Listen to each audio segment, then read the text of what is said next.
my spiritual story, my spiritual awakening, my dark night of the soul. There are lots of names that people use for tremendous times in our lives, and I really want to share my story with you.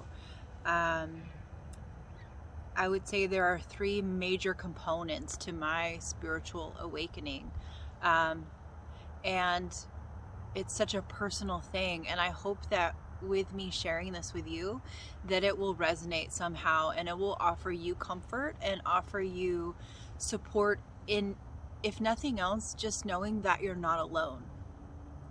So let's get started. So as a child, I grew up in the church. And there were many things about that I really appreciated. But as I became a young adult, I started to pull away a bit. And part of that was because the person that I chose to marry was not pursuing their spiritual life. And I remember making a pact with God that I would stop growing, which I know now, saying that, it sounds so maybe bizarre to you, but at the time it made sense to me because I was about 20, and I remember saying, God, I'm going to stop growing with you because I could see that my partner is not going to do this with me and doesn't want to grow in their spiritual life or on their spiritual path. And I don't want to get too far ahead of them because I don't want to leave them behind. Because I knew that it would be something that would separate us, because I felt a call to work with God and to work with the spiritual realm so strongly. Hindsight gives me a lot more on that now, but then I thought I can't move forward with this. I cannot, because I'm going to leave them behind. And so as I journeyed into my 20s, I had a lot of things in my life that I loved, but I definitely felt a call to spiritual realms, learning about different types of healing all around the world, learning about natural medicine. And something that really kick-started that for me was going through some medical issues in my later 20s and then in my early 30s. And this time it was about 2010. And so in 2010, I ended up having a major health issue that transpired. And that major health issue was something that was so unexpected because I was medically injured during a surgery. And the pain in my physical body and also in my heart that resulted from that action was a catalyst to reawakening my spiritual journey. And that's one thing that I think people often don't realize, is that we can at any time choose to put our spiritual journey on hold. You can choose to put your spiritual awakening on hold. You can say no. Like, you have free will. And as I look back on my own life, like, I totally had free will, and there were many times in my 20s where I definitely put that on hold. A lot of it was putting it on hold because I didn't feel confident in myself. A lot of it was putting my spiritual walk on hold because I didn't have people around me that supported that. And that's not blaming, that's just I wasn't seeking out friendships that would support a different kind of spiritual journey. And I allowed what always had been to be. But I couldn't do that any longer when I went through this medical procedure in, I think it was 2010. And so I was just in my early 30s. And this medical procedure completely skyrocketed my spiritual journey, my spiritual awakening, my ascension, whatever verbiage you want to use, whatever feels good to you, use that. It awoke something in my body, and I would like to tell you about that. I was going through tremendous pain while I was at home after my surgery, and we didn't really know what was wrong. But there was a point in this pain experience of several months, there was a 3-day period where the pain in my physical body was so intense, and it was so beyond anything I'd ever experienced in my entire life. Even talking about it now is bringing up a lot. But that's healing too. It was so unlike anything I'd ever experienced, because it was the type of pain where it now helps me understand a fraction of what it's like to be tortured, because I learned through that excruciating physical pain was that crying is a luxury, because if you still have enough energy to cry, you're not in immense pain. But when you push through beyond the ability to cry, where you can no longer cry because all of your energy is being taken to endure the physical pain, where every single breath is you and God praying together, you get to this point where what I found happened to me is I deeply disassociated from myself.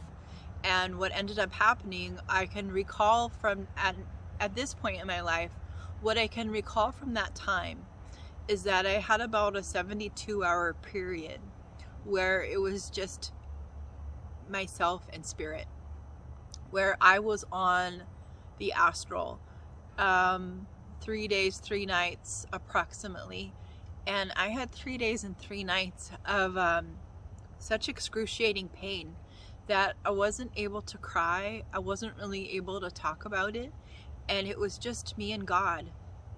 The oversoul, like, and when I say God, I'm not picturing a person, like I'm picturing an essence, or I'm picturing, what I keep picturing is outer space, and like rings and rings and rings of golden infused light. And I was in that space with God, as God.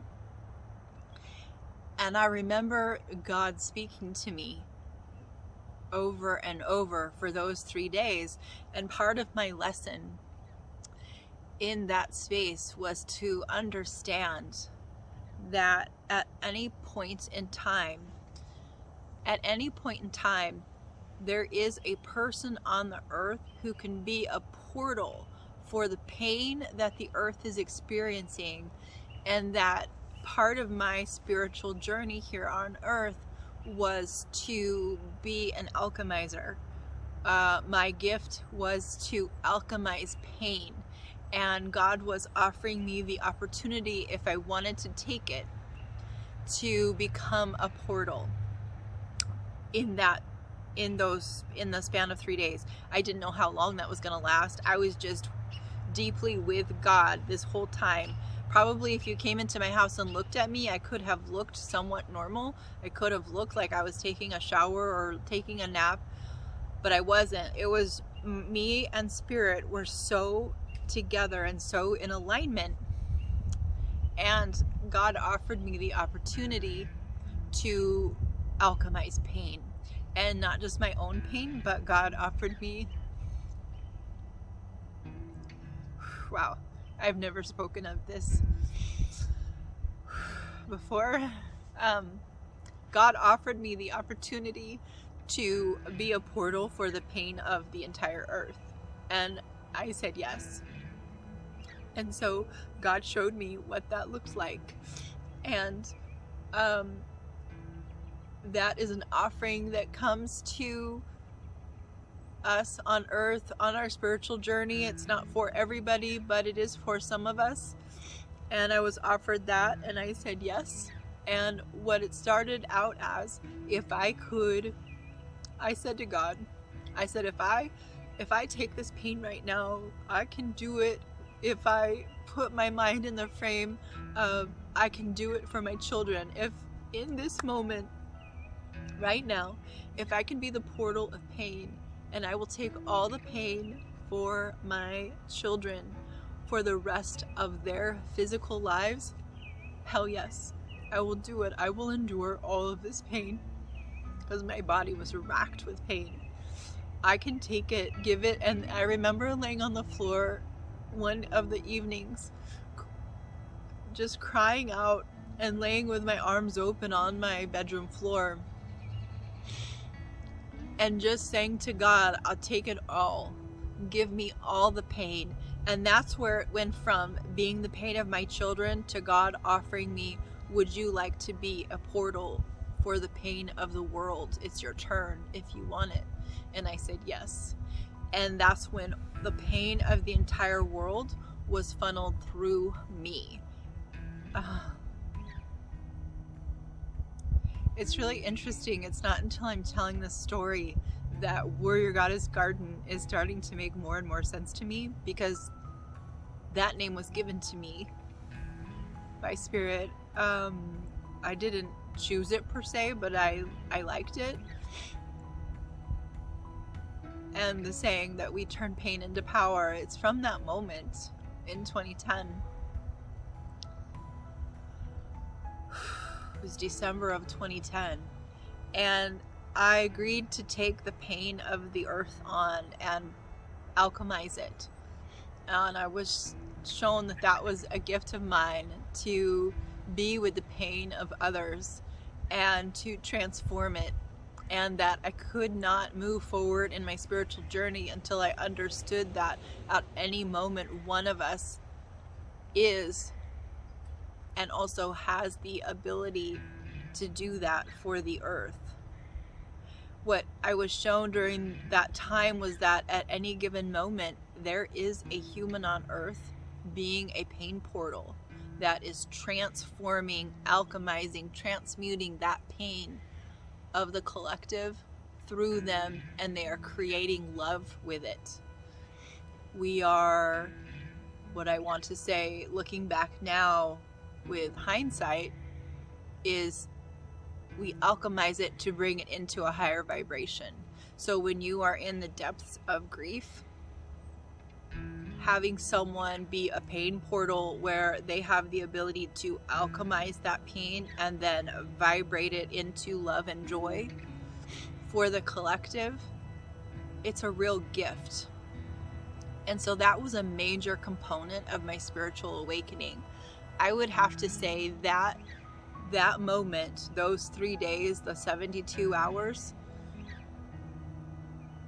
were what completely changed my life from that point on. I would say that I was never truly the same after experiencing that intense spiritual awakening with God.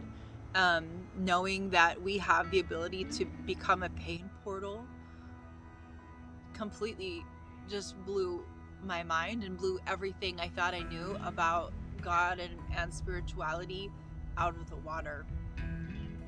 And so from there came my 30s.